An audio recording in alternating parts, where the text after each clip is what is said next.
काली हवेली का रहस्य। उत्तर प्रदेश के एक छोटे से कस्बे में एक पुरानी हवेली थी।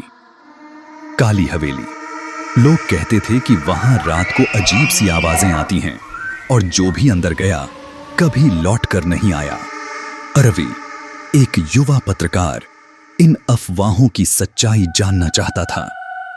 उसे यकीन था कि हर रहस्य के पीछे कोई न कोई तर्क होता है।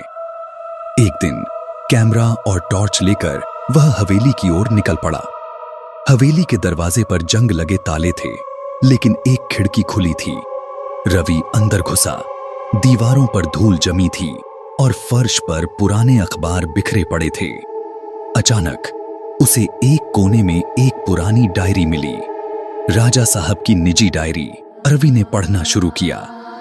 उसमें लिखा था, 1947 की रात मैंने अंग्रेजों से बचाने के लिए एक गुप्त सुरंग बनवाई थी, लेकिन सुरंग में कुछ ऐसा छिपा है जिसे दुनिया से छुपाना जरूरी है।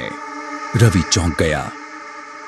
क्या यह हवेली सिर्फ डरावनी थी या कोई ऐतिहासिक रहस्य भी छिपा था? डायरी के आखिरी पन्ने पर एक नक्शा था, हवेली के तहखाने का। रवि ने टॉर्च जलाकर तहखाने की ओर कदम बढ़ाए। सीढ़ियां टूटी हुई थीं, लेकिन वह नीचे उतर गया। तहखाने में एक लोहे का दरवाजा था। उसने जोर लगाया और दरवाजा खुल गया। अंदर एक छोटा सा कमरा था। दीवारों पर तांबे की प्लेटें और बीच में एक संदूक। रवि ने संदूक खोला। उसमें पुराने दस्तावेज थे, भारत की आजादी से पहले के गुप्त पत्र, अंग्रेजों की योजनाएं और राजा साहब की चिट्ठियां। ये सब इतिहास के लिए अनमोल थे। तभी पीछे से दरवाजा बंद हो गया। रवि ने मुड़कर देखा। एक बूढ़ा आदमी खड़ा था, सफेद दाढ़ी और लाल आंखें। तुमने वो देख लिया जो नहीं देखना चाहिए था, उसने कहा। रवि ने हिम्मत दिखाई। ये देश का इतिहास है, इसे छुपाना गुनाह है। बूढ़ा मुस्कुराया। अगर तुम सच को दुनिया तक पहुंचाओगे तो हवेली का श्राप खत्म हो जाएगा।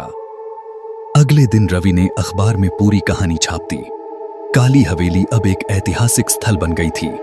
लोग डरने के बजाय वहां सीखने आने लगे और उस दिन के बाद हवेली से कभी कोई अजीब आवाज नहीं आई।